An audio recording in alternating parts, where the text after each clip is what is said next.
Hey guys, I hope you're having a wonderful day, evening, morning, noon, night, whatever time it is when you get around to watching this video. So a while ago I asked you guys over on my Instagram what kind of YouTube videos you'd be interested in kind of watching and like what kind of videos I should make for my channel, and a lot of you actually said that you'd be really interested to hear about like gear endorsements and sponsorships and like how to get them and how it all works. So today's video is kind of based solely on that. Last night I put up a question poll sticker thing on my Instagram story, basically to give you guys the time to ask all the questions that you have about sort of endorsements and sponsorships, and I'm gonna answer them to kind of the best of my capabilities from my experience with it, and also I'm gonna really try and cover some key points that I've found helpful kind of like along my sort of journey with gear endorsements and sponsorships. Speaking of sponsorships, today's video is sponsored by Skillshare. You may or may not be familiar with Skillshare, but for those of you who aren't, Skillshare is an online learning community with thousands of really interesting classes for creative people to explore new skills, work on their passions, and just really delve into their creative side. Skillshare offers creative classes designed for real life and all the circumstances that come with it. These lessons can help you to express yourself, to stay inspired, and also to introduce you into a community of millions. They have classes on literally everything, so they've got classes on music, art, songwriting, music production, video production, guitar itself, and more. I suggest that you check out the Skillshare class, Music Theory 101 for Guitar by Henry Olsen. It literally consists of 5 hours, yes, 5 hours of really core, knowledgeable things surrounding music theory, like specialising in guitar, so I'd highly suggest that you guys check that one out. There are no ads on Skillshare as it's specifically curated for learning. The first 1,000 people to click the link in the top line of my description will get a free trial of Skillshare Premium. After that, it's only about $10 a month. I hope that you enjoy the membership and classes, but now let's move on and talk about some gear endorsements and sponsorship stuff. Okay, so I don't really know where to get started with this. So some of the things that I want to kind of talk about today involve like how to get sponsored and the things that kind of the industry looks for and that brands look for when they're wanting to sponsor you, maybe things that you aren't doing that you could be doing to help you get sponsored, and obviously I'm gonna respond to as many questions as I can. So you know what, let's start with some questions on the Instagram poll that I said earlier about. Let's start there. I think that's going to be the best thing to do. Alright, so the first question is literally, how can I get an endorsement? So, okay, well, you know what, let's start with this. This is probably the biggest kind of point, I guess. So, endorsements are an interesting thing. There are many different types of endorsement that you kind of get, and different sort of degrees and levels of endorsement that you get with a company. Let's use a guitar company as an example of, let's say you're trying to get endorsed by a guitar company, first of all. So, this is kind of a hard one. You don't always have to be playing that brand already to get an endorsement with that company, if that makes sense. So with my first guitar sponsorship, I wasn't playing their guitars before I got endorsed by them, if that makes sense. So I started playing their guitars once I got endorsed by them. So there are a couple of kind of like things that guitar brands look for first and foremost when, you know, they're looking to endorse an artist. Obviously, you need to be quite a good player. You want to be professional. Why would a brand kind of want artists representing them if they aren't, you know, pursuing this as like a professional thing? So, you know, you got to be game face on, you got to be serious about what you're doing. They aren't going to want people who are just kind of like in it for the fun of it. They want people who are serious about playing, serious about that instrument, and serious about the brand, to be sort of like promoting the brand with them as a relationship between brand and artist. Yeah, I think so. Also, I think with like sponsorships, for me, it's almost like you kind of have to not earn it, but you kind of have to earn it at the same time. So there have been brands that I am endorsed with now that have turned me down in the past because I hadn't earned it yet, simply.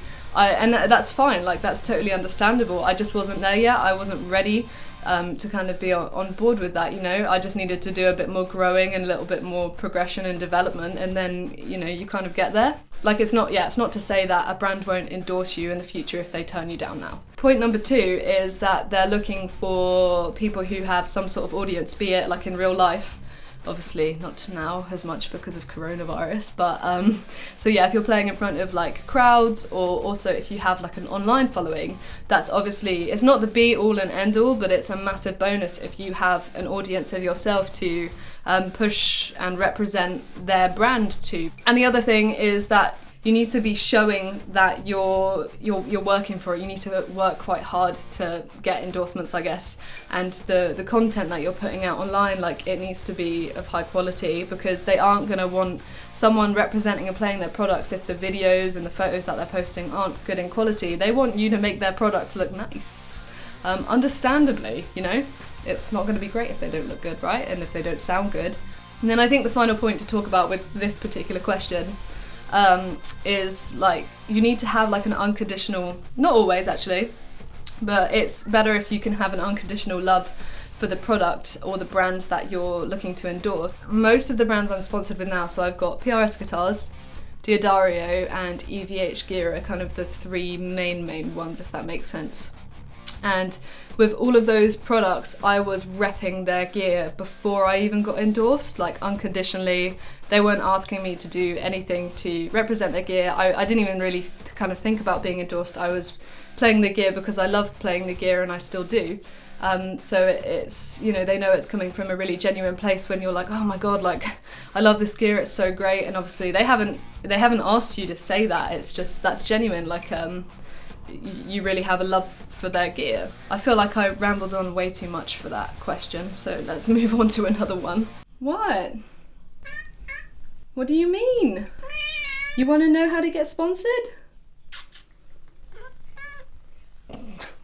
How to say no without burning bridges. I've had to say no to a couple of companies for a few different reasons. But it's a professional kind of relationship at the end of the day with any company that you get involved with or that are talking to, kind of, so you just be nice about it. Say thanks but no thanks for whatever reason that you're wanting to say no to a company. Maybe it's not your thing, you're kind of like, your interests lie elsewhere, and that's no problem. They should be fully understanding of that. Some sort of companies that I've spoken to and like worked with, I've had to say no at a certain time in my life because for that reason I was like maybe tied into a different contract, or it just wasn't the right time. And then I've said, but let's stay in touch. I'd really love to work with you guys in the future when the time is right. So just be polite and just be yourself, I guess, and be honest as well. Say why you can't now, or why you don't want to do whatever it is that is being discussed right now. How does it happen? Do you talk to them or do they reach out to you? So this has happened both ways. Definitely for the kind of beginning of when I was seeking endorsements and sponsorships, it was more so me going to companies rather than them coming to me. And I was saying, you know, I love your gear so much, like I play it all the time and I'd really love to seal the deal and become like an official artist with you. Whereas nowadays the thing is, I'm not really actively seeking sponsorships and endorsements as much because I've already got, you know, I've got my favourite like brands like on board supporting me now, so it's not like I'm going to them as much anymore, if that kind of makes sense. Misty, you are gonna have to stop meowing. The next question is, do you always get free stuff? Oh wait, sorry, is that, yeah, do you always get free stuff? No, not always. How does one get the attention of a specific brand one loves to be endorsed by? That was like a really proper message. It's persistence and consistency and always promoting that brand and always tagging them, not always tagging them, but it's hitting that mark of just being like, this guitar is the one I love, blah blah blah blah blah, and kind of just always hitting that area. And eventually, if you tag them enough and post enough with their instrument, and if they like you, they will come around, usually, hopefully. How do you go from just getting discounts on gear to getting free gear? To be honest with you, it's funny because a lot of this kind of like the questions that are being asked is about getting free stuff. I didn't ever go into wanting to be endorsed with a company with the intention of just getting free stuff. Like I said earlier, it's, you work your way up the ranks through sponsorships to kind of get to those levels, if you like. Like if you think about, it's funny actually, because when you're at the point, I'm not there, but if you think of the greats, when they don't need free stuff because they can surely afford it at that point because their career is, you know, paid off in their favor, that's when they get the free stuff. So it goes along with the journey, like, ultimately, but don't go into endorsements with the intention just to get free stuff, because you should be going into an endorsement with a brand because you love their gear, not because you want their free products. I cannot stress that enough. But don't just do it for wanting to get free stuff, because that's just not genuine, kind of like, for anybody, not to yourself and not to them either. So you want to be going into an endorsement for the right reasons, if that kind of makes sense. How does one become an endorsed artist? What does climbing that ladder look like? So to kind of like, if I could paint you a ladder, for how it kind of worked with me, who should we use? Who should we use as an example? Let's use strings as an example. Dear Dario. So first and foremost, I have been playing Dear Dario strings since I was 12, maybe. I was a kid, like, I was young. So I've been playing them for a long, long time. So posting social media content over the years, since I was maybe 14, I think I started. Tagging them, just showing an appreciation, genuine appreciation. I love their strings, and I always have done, and I always will do. Showing genuine appreciation, like, over the years, and then, you know, maybe you get their attention. For me, I think I filled out like a form on the website, and I did actually get turned down the first time because I wasn't ready, and that's totally fine, and I accept that. And it was important for them to say no to me because it gave me the motivation to get ready, if that makes sense. So whatever, I got endorsed with a different string company temporarily, experienced what that was like. That was my first string endorsement. After that, you know, I got back in touch with them again, being like, this was probably maybe a year and a half after I'd initially contacted them. And by that point, I'd had more followers and more experience and stuff like that. And I said, hey, I've just come out of my first string endorsement. Look, like, I will always want to play your strings over anybody else. And I only want you, kind of thing. And at this point they turned around and be like, oh yeah, like, we know who you are now, kind of thing. We agreed on a sponsorship, on an endorsement with each other. Like, we went into it. For that one, it felt long because I'd been wanting it since I was 12, but after we got in contact, it was just all go from there on, kind of thing. Got in contact the second time, sorry. The first time, they turned me down. When you get a gear endorsement, can you ask for any guitar you want? No. Have you turned endorsements down because you couldn't see yourself playing certain gear and guitars? Yeah, definitely. And again, this comes down to it, like, endorsements are a mutual thing. You both need to be in it together and for the same kind of reasons, and you both need to be at that same level of commitment. And people have kind of approached me and said, you know, I've got this guitar or this gear, whatever, and I'm like, at the end of the day, I'm at this point now where I've kind of I found my favorite gear. I know what gear I like to play best and what suits me best.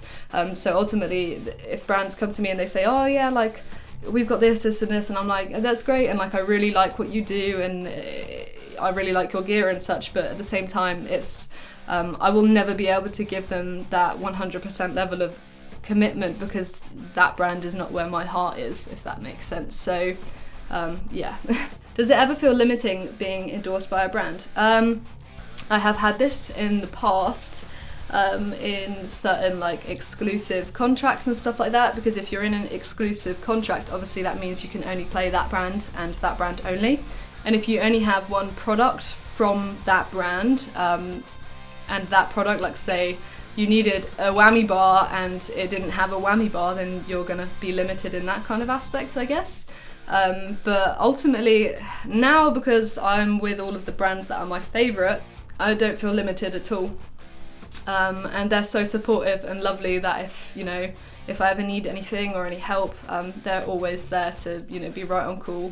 It just feels surreal saying this. If you would have told me I'd be doing this shit like 10 years ago, wait, how old am I? 8 years ago maybe, I wouldn't have believed you. This doesn't feel real. It's kind of strange. How strict are companies about you only using their gear in a public setting like YouTube or on stage? It depends on the deal and the contract. If it's exclusive, it's going to be strict, and if it's non-exclusive, then it's a little bit more flexible. Were or are you doing anything to encourage companies to get in touch with you Not overly anymore. It's not like I'm saying, please seek me out, I'm looking for endorsements. It's never kind of been like that.